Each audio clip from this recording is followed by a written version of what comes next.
Hey there! Welcome to part 2 of the LEGO Griffin build.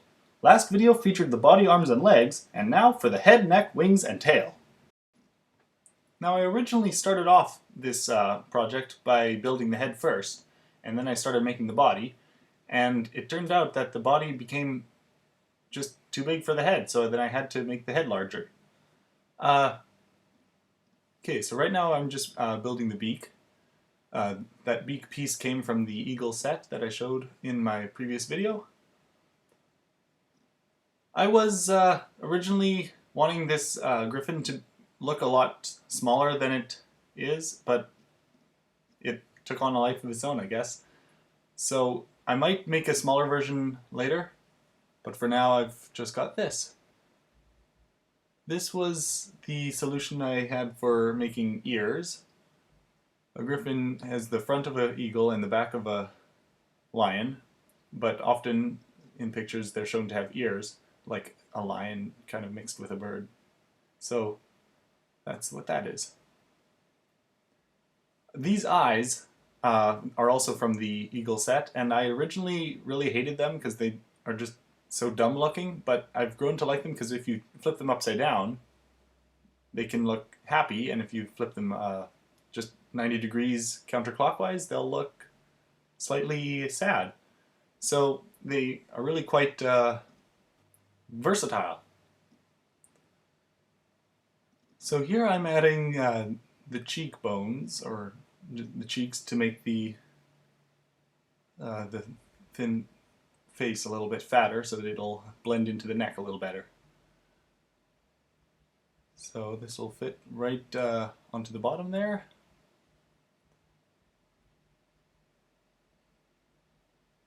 Like I said in the previous video, a lot of stuff that I do in this model is based on the fact that I don't have a lot of the right kinds of pieces. So a lot of what I make is based on what I can do, not what could be done. So there's probably better ways of doing things than I did.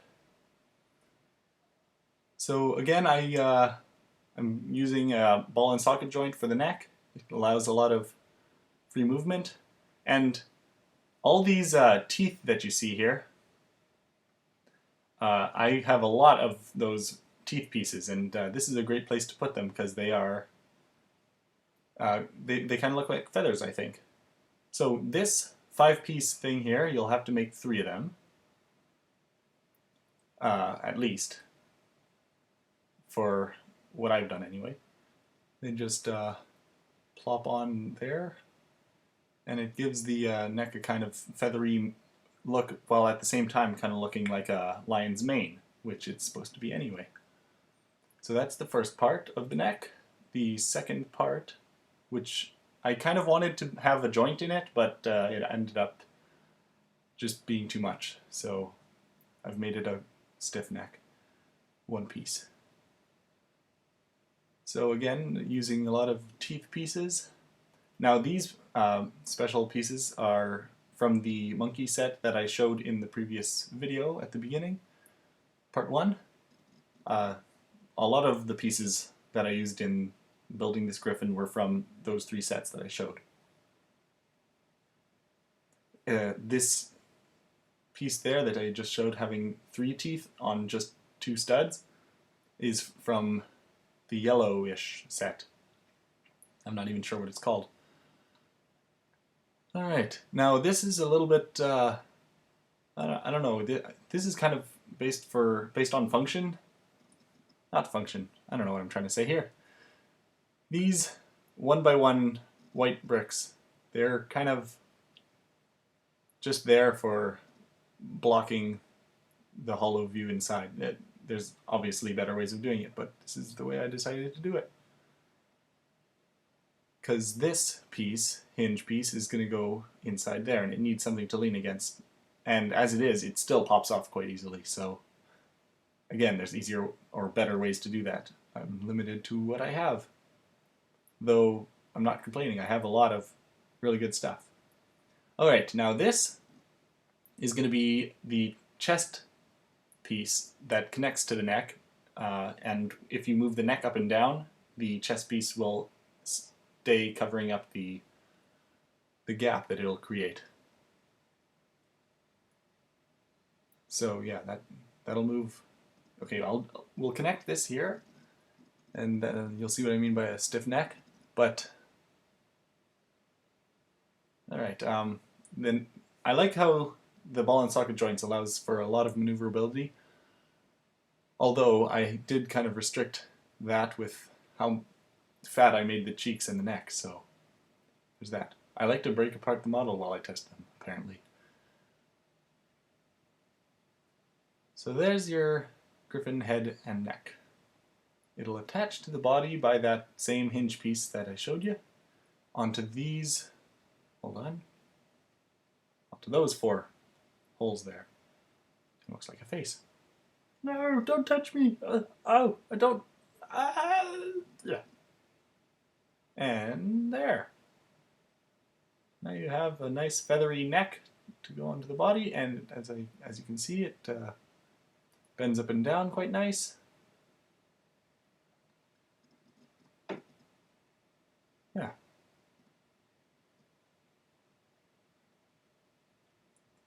All right, the wings. This is my first time attempting to make Lego wings, and I'm pretty happy with the way it turned out. Again, I used a lot of teeth for the feathers. So, yeah, finally get to put them to good use. The wings are kind of little...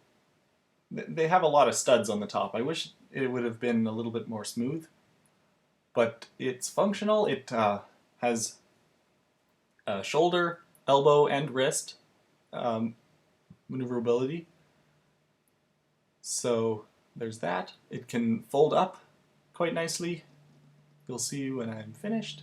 So right now I'm just adding these gray pieces to get an extra layer of feathers. On birds, you'll see that the top of their wing looks like one color, and the bottom sometimes has multiple layers of feathers, and so I've just represented that with different colors. This here will be the forearm,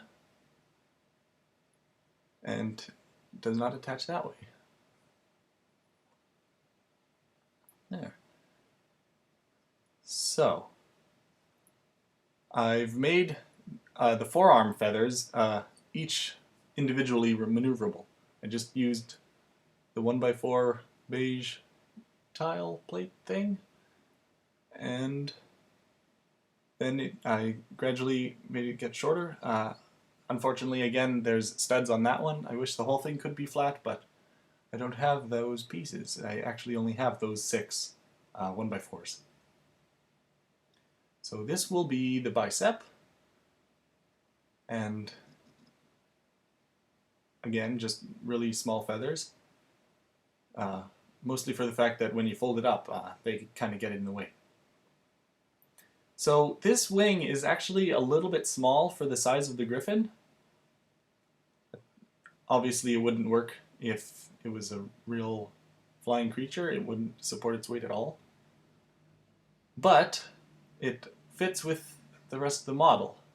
Anything larger would just be really cumbersome, kind of getting in the way all the time. So you'll have to mirror that. For the sake of time, I've only made the one in front of the camera, that is. So there you have the Griffin with wings. All that's left is the tail, and in most pictures I've seen of the Griffin tail, it is simply a lion tail, but I like having extra flight control in the tail, so I've put feathers at the end of it also. As you can see here, this is how you would fold up the wing so that it's out of the way. It's not really that much out of the way, but at least it's something. Not a lot of Lego wings can even do this much. So for the tail, it gets kind of long at the end, so it'll have to be quite strong in its joints, so I decided to use these clicker joints so that it doesn't just always fall over. This whatever chair piece is just there so that the next piece has a little bit of somewhere to go, and because I ran out of the cheese slopes. So here is where the tail will be getting thinner. I've used jumper plates to do that. And now this next piece, it's not very, it doesn't tie in well with the rest of the model because it's built sideways, as you'll see, but yeah, I had to give it some sideways maneuverability, and I didn't have pieces in the right color to do that. So here it is. Just show you what it's made of. It's just the 2x2 plate and a couple of the other ones, and then a flat 2x2 on the top, and that just hooks on either way, sideways, whichever one, and then that'll allow the tail to swivel side to side as well as up and down. Because tails really need to have all kinds of angles to be able to go at. So here is the piece that is going to be transferring from fur to feathers again, from beige to white. And so I've used gray to kind of help with that. So there's that. And here will be the feathers on the tip of the tail. All these pieces are from the eagle set that I showed at the beginning of the part 1 video. And those feathers that are actually full wings are also from the eagle set. You can probably expect to see them again in a different video. So the way I've tied them into the tip of the tail is to just stick them in those side pieces, which also are from that eagle set, and they do not go on like this. This is me forgetting how it was built. So they actually will go, yeah, the leading edge of the wing should go outward and the feathers inward, or backward anyways. And so that should, yeah, just kind of look like a straight line. And now each individual part of this steering tail, I guess, can be adjusted for stop motion, I suppose. It's great maneuverability, I think. The last bit of the tail is a little bit fragile, but provided it doesn't hit anything, it should do just fine. So now just attaching that to the end, and we have a Griffin. Thank you all very much for watching all my videos, liking. We've hit the 50 subscriber mark, and that's awesome. It's been a year and a couple days, and I'm really thankful that you guys like my videos. So I'm really hoping to make at least a couple more tutorials before school starts again. Again, sorry I haven't been posting in a while. I've been working on other videos. Those videos will be linked in the description. I've been working with my friend who I met at school. So, yeah. Here's a 3D turnaround, so you can see every part of it. And I've tried posing him in what I would think to be a realistic flight pose. It doesn't look so good from the top, and the head pops off when you try to lift it from it. But the forearms do fold up quite nicely. The feet are a little cumbersome because it's a lion, it's not meant to fly, so maybe they shouldn't. But that's what it is. It folds up quite nicely. The arms could hold something because they have those ball and socket joints. So all in all, I think it's a great Griffin. So there you have it. I hope you thought it was as cool as I do. I have another tutorial already in the making, and yeah, so if you like the video, do what you normally do when you like a video.